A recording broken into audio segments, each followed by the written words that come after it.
भारत व चीन मधला संघर्ष हा चिघळलेला आहे। दोन्ही देशांदरम्यान युद्धसदृश परिस्थिती निर्माण झालेली आहे। 1975 नंतर पहिल्यांदा एवढ्या मोठ्या प्रमाणावरती सीमेवरती रक्तपात झालेला आहे असं आपल्याला म्हणावं लागेल। जवळपास 5 दशकानंतर ही घटना घडलेली आहे आणि हा जो संघर्ष झाला आहे ज्यामध्ये भारताचे 20 जवान शहीद झालेले आहेत, त्याचप्रमाणे आपण चीनच्या 43 सैनिकांचा देखील खात्मा केलेला आहे। हा जो संघर्ष झालेला आहे हा गलवान व्हॅली किंवा गलवान नदीचं खोरं नावाचं जे क्षेत्र आहे लडाख मधलं, विशेष करून पूर्व लडाख मधलं, त्यामध्ये हा संघर्षाचा केंद्रबिंदू आहे आणि तिथंच हा संघर्ष झालेला होता। महत्वाचं म्हणजे हा संघर्ष अशा वेळेला झाला ज्या वेळेला डिसएंगेजमेंटची फेज चाललेली होती, म्हणजेच याच गलवान व्हॅली मधनं चीन आपलं सैन्य काढून घेत होतं आणि काढून घेत असताना ही चकमक झालेली आहे। सगळ्यात महत्वाची गोष्ट लक्षात घेणं गरजेचं आहे की हा चीनकडनं झालेला हल्ला हा उत्स्फूर्त हल्ला नाहीये, तर हा अत्यंत ज्याला आपण कोल्ड कॅल्क्युलेटेड मूव्ह असं म्हणतो, कोल्डली कॅल्क्युलेटेड मूव्ह असं म्हणतो, की ज्याची प्लॅनिंग ही चीनने जवळपास 6 महिन्यापूर्वी केलेली होती, हिवाळ्यामध्ये झालेली होती आणि जसं हिवाळा संपला आणि बर्फ वितळण्याची प्रक्रिया ही उन्हाळ्यामध्ये सुरू झाली, त्यानंतर त्यांनी आपले हे जे कृत्य होतं त्याला पूर्ण रूप देण्याचा प्रयत्न हा चीनने केलेला होता। त्यामुळे चीनचा जो अटॅक आहे हा वेल प्लॅन्ड अशा स्वरूपाचा अटॅक होता आणि तो भारताला गाफील ठेवून करण्यात आलेला होता। 6 जूनला भारत व चीन मध्ये लेफ्टनंट जनरल पातळीवरची चर्चा झालेली होती आणि या चर्चेमध्ये दोन्ही देशांनी इथनं सैन्य काढून घेण्याचं मान्य केलेलं होतं, त्याचप्रमाणे चर्चेत त्याच्यावरती मार्ग काढण्याचं मान्य केलेलं होतं। आणखीनही चर्चेच्या काही फेऱ्या होणार होत्या। अशा प्रकारची परिस्थिती असताना चीनकडनं गलवान व्हॅलीमध्ये अशा स्वरूपाचा हल्ला झालेला आहे। हा चीनकडनं मोठा विश्वासघात आहे, त्याचप्रमाणे चीनकडनं हा मोठा युद्ध गुन्हा देखील घडलेला आहे, कारण जेव्हा चर्चा चालू असतात त्यावेळेला अशाच प्रकारचे हल्ले हे करायचे नसतात आणि त्यामुळे चीन हा युद्ध गुन्ह्याचा देखील दोषी या बाबतीमध्ये ठरतो आहे। आता प्रश्न निर्माण होतो आहे की या गलवान व्हॅलीवरनं चीन एवढा आक्रमक का बनला, नेमकी गलवान व्हॅली काय आहे हे समजून घेणं गरजेचं आहे। गलवान व्हॅली किंवा गलवान नदीचं खोरं, तर गलवान जी नदी आहे ही भारत आणि चीन सीमारेषेवरची नदी आहे आणि याच्यातलं जे खोरं आहे याच्यामध्ये हा खरं तर आतापर्यंत भारत आणि चीन जी सीमारेषा आहे त्याच्यावरती अनेक ठिकाणांवरनं भारत आणि चीन मध्ये वाद आहेत, कारण या सीमारेषेचं डिमार्केशन जे आहे ते झालेलं नाहीये, ज्याला आपण actual line of actual control असं म्हणत असतो आणि त्यामुळे दोघांचाही त्याच्याकडे सीमाकडे बघण्याचा जो दृष्टिकोन आहे त्याच्यामध्ये फरक आहे।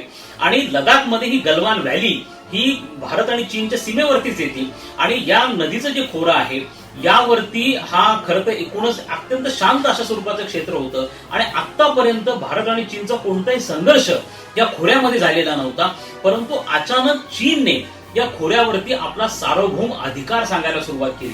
चीनने सांगितलं की हे खोरं जे आहे हे पूर्णपणे आमचं आहे आणि इथं भारताने गेल्या 1-2 वर्षांमध्ये एक अत्यंत महत्वपूर्ण रोडचं कन्स्ट्रक्शन केलेलं आहे आणि ज्याला आपण दिब्रुक ते दौलत बेग ओल्डी असं हे 255 किलोमीटरचा हा जो रोड आहे हा त्या गलवान व्हॅलीच्या जवळ जातो आणि त्याच्यावरती चीनला प्रामुख्याने आक्षेप आहे।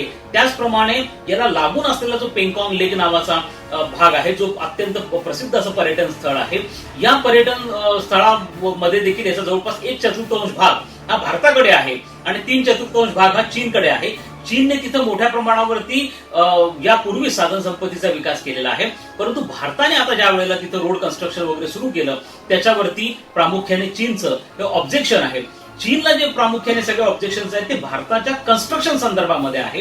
लडाखमध्ये भारत ज्या पद्धतीचे रोड बांधतो आहे, ज्या पद्धतीचे त्या ठिकाणी भारताने विमानतळ विकसित केलेले आहेत, याच्यावरती प्रामुख्याने चीनला ऑब्जेक्शन आहे आणि ते थांबावं यासाठी भारतावरती दबाव तंत्राचा वापर हा चीन करतो आहे आणि त्यासाठी त्यांनी गलवान हे निवडलेलं आहे। लक्षात घेणं गरजेचं आहे की गलवानचं मध्ये पहिल्यांदा संघर्ष झाला, गलवान मध्ये मोठ्या प्रमाणावरती चीनने आपलं सैन्य आणलेलं आहे आणि आता तिथनं ते सैन्य चीन फार लवकर काढून घेईल अशी शक्यता सध्या तरी वाटत नाही। ती चीनने तिथं मोठ्या प्रमाणावरती घुसखोरी ही केलेली आहे, आजच्या घडीला तिथं चीनच्या सैन्याचा मोठा प्रेझेन्स आहे।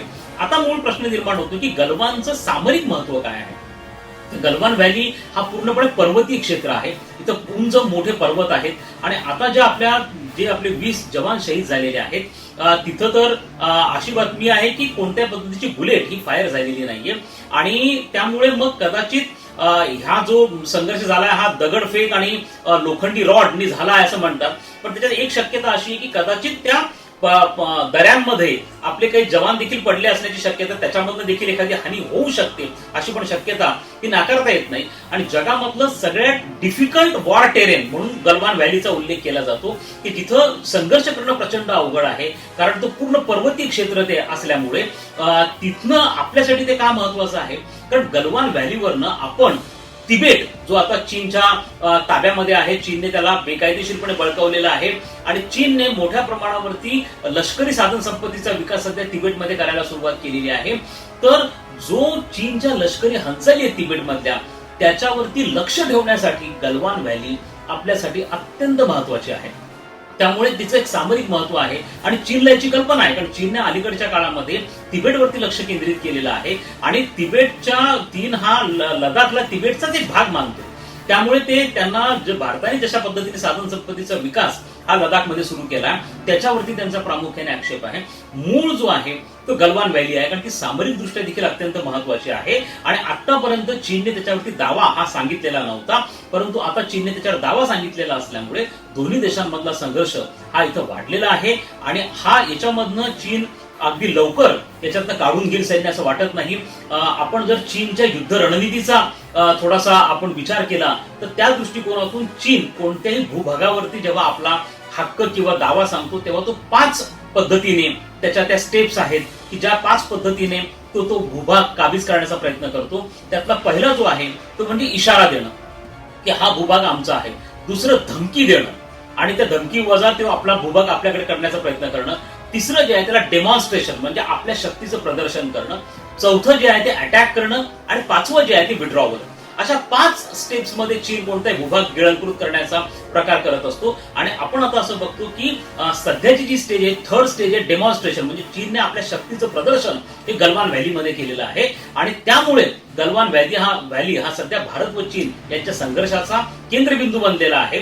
परंतु आता जसं आपण 1999 ला कारगिल मधनं पाकिस्तानच्या सैन्याला हुसकावून लावलं, तसंच आपल्याला आता या गलवान व्हॅली मधनं चीनच्या सैन्याला हुसकावून लावावं लागणार आहे.